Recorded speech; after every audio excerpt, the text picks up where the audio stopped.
How we doing? Good. Welcome back to eXp Realty Minnesota. I'm your host today, Justin Campbell, and we have the amazing Jordan Harvey today. Welcome Super back. agent is what they call me. They call you the super agent? All right, so today we're going to take a look. We're just going to kind of make this a little bit more casual, talk about what's happening in the market for both buyers and sellers. I had all the data printed off and ready to go, and That's I was good. like, who cares, right? Who cares what the data says? Let's talk about what's actually happening. Data changes like so quick in real estate, it seems like. So, the last couple of weeks is probably what you look at, but overall, it could just be so minuscule on one season to something major later on. I think too is if you're like watching local news, you're watching national media is going to really set up how you view the market. I know the national news is kind of projecting like this doomsday scenario where sellers aren't selling and homes aren't moving and price reductions aren't happening. That's just not the case here in the Twin Cities. Maybe that's something you've experienced. Yeah, I think Minnesota, or just the metro area in general, kind of has its own economic system that it doesn't really fit well with like what's going to happen in like LA or New York, where the city is just like 10 times what it is here, and we're generally a lot more stable. So when like a recession happens, or if prices We drop, don't want to say recession in this video. yeah, but it's just what We're trying to have an optimistic outlook on it's the economy. Yeah. Economies always change. There's always a circle of life when that kind of comes to you. And I feel like Minnesota is just pretty sturdy. The hard north sturdy snow state, right? Yeah. I do. Before we jumped on here, we're talking about like showings and how they're going. We're on a Zillow Flex team, so we were out looking at a lot of different properties. And if you look at the market time, it's like, oh, the data is like 30 days, but the reality is, maybe let's just say a third of the homes sell in the first weekend. The other 70% are strange. Is that they're weird, or there's something about Yeah, them? it just seems like there's always like the golden ticket listing is what I call it, where you show up, it shows really well, looks nice, it's staged. They got a pride of ownership with it, and it's got 5 to 7 offers on it, and they're going to be due in 2 days. Do you think right? that's what the consumer's seeing when they're in the house? Is that what we're seeing as we look? We're like, oh, there's pride in ownership here. Yeah, I think it's like a comparable of like just the other listings that they're seeing, and then they see what I call this golden ticket listing, where if they have, I've seen a lot of homes, like it seems like it's been passed down from a generation, and they just cleaned it out and listed it. Yeah. So we kind of go see that house, and it's just kind of stale. Is that the feeling you think? Why they're sitting on the market? Because when I'm working with my buyers, I know we all have our own processes. I try to focus on being practical. Like, we're going to find a house, we're going to do it in like 7 showings. We're going to try to do it in 1 to 2 offers. And if you're looking on that first weekend, if you're looking on Friday night when it goes active, and if everybody loves it, and you love it, everybody's going to love it. There's a pretty good chance. Yeah, I think what buyers are looking for right now is that wow factor. They kind of come to the realization that they have limited listings. Mortgage rates aren't really down. They're kind of on the higher end, kind of with not much foresight to have them come down. Yeah. So they're getting a little bit more picky, and when that right house comes on the market, they want it, right? Whereas if you see these other listings that might have like a weird layout or a lot more work to do, they're just not in the motivation era to jump on it. Yeah. And they sit. I think too is that's what I try to look for. Is I try to look for that one obsolescence that you can live with. Maybe you wanted a 2-car, but we find a house that doesn't have multiple offers for whatever reason. I looked at a great house yesterday in Robbinsdale. It was listed below the AVMO value, the average, and it didn't have any offers. It was like 9 days in, and I was like, what's going on here? But there was like little things, like there wasn't a deck door that went out to the backyard.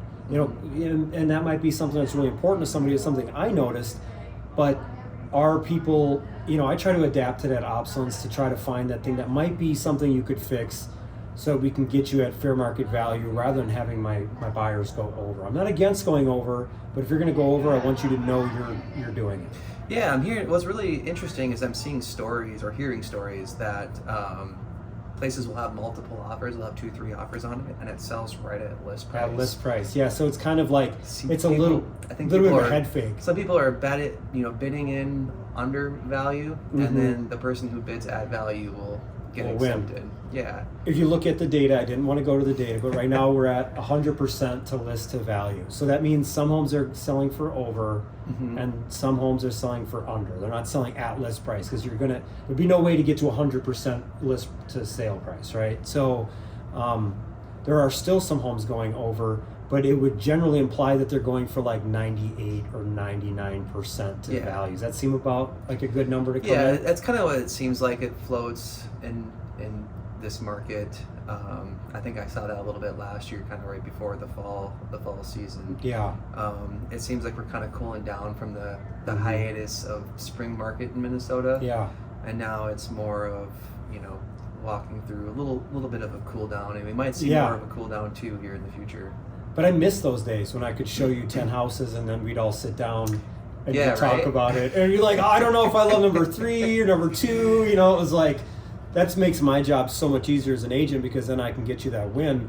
Whereas if you're competing buyer to buyer, you kind of eliminate that choice. Yeah, it's I think it's just stressful being a buyer, and a big thing being an agent is to kind of relieve that stress a little bit. I think it gets It's still tough. painful. It's still Yeah, painful. it gets tough when you're in that spring market and you walk through a house and you're like, all right, well, bids are due in 2 hours, so let's write something. Yeah. And now we get probably 2 days to rate a bid. Yeah. On some of those listings, and I try not to, in my strategy, we all got our own thing. I try not to offer on Sunday. I try to roll it to Monday because I don't want to be that guy that triggers this mass chaos that leads to multiple offers. Because it seemed like you send an offer on Saturday and we're, on a flex team. I bring that up a lot, but on a flex team, like we got 50 agents here who are showing, at least, let's just say 10 houses a week per person, right? So we're moving very fast. We'll get into a house, we'll write an offer an hour Yeah. later. We'll get that thing out the door. So We it's- make it hard on ourselves because then they use us to compete. yeah. So let's use that to like transition over to the seller side, seller appointments. What's happening from the seller perspective right now? It's kind of a good strategy that you do that, because if a seller does receive an offer on a Monday, they're kind of forced to take it, because if they Mhm. haven't received anything, they got money on the table. Mhm. Kind of pushing out a couple days to make a decision on a Monday offer is kind of I Not wouldn't the say best that- foresight. not the best strategy. Yeah. Going, because generally what happens too, if you get one offer, you have an inspection period where a buyer can negotiate, and if they took a couple days to. You could be back on Friday. I don't like to think like that, but I like to incorporate that in my strategy. So for sellers right now, like there's really 2 modes. You're either that grade A paper or golden ticket, as Jordan calls it, or you're not, and you have to know that kind of going into it. If your home has got pride in ownership, if it's been cleaned up, if it's been detailed, think mulch in the yard, weed whip, everything. You could sell in that first weekend, but chances are it's going to be about 100 to 101% to value. I think listings are going to have to get a little bit more creative here in the next couple months, and just like kind of create that feeling that this house is sought after, and it's going to be wonderful to live in. I don't think that we're going to be able to just list a home, clean it out, and it's still a little bit dusty. Yeah. I think it's gonna sit, because that's kind of what I'm seeing. Yeah. Or if you got to be, I'll list a house that's dusty. Thanks for that. Because I understand people's difference. If this was Yeah. what it is, let's be super competitive with the other houses in the market that maybe aren't dusty. Make sure we got good contrast between those two, so people can come in and go, oh, this one's $25,000 less than the competition. Yeah, I mean, like I said, you got to create that wow factor. Maybe you price it at that wow factor price, right? You gotta get creative in finding motivation for buyers right now, because they they're kind of in a position where mortgage rates are floating at 6.5%. Prices are still, they haven't really came down. They haven't gone anywhere. Yeah, so Gas is down. Energy, that's a good sign. I think Yeah. it's going to put more cash in people's pockets, but with everything else, we're already kind of at elevated status. So it's going to take a lot to get back to that other side of the line. But I feel like that 350 to 500 range is kind of it's pretty expensive, I think, for a lot of the buyers For payments, who are buying that type of house, because those buyers are generally only putting 5% down, sometimes 10.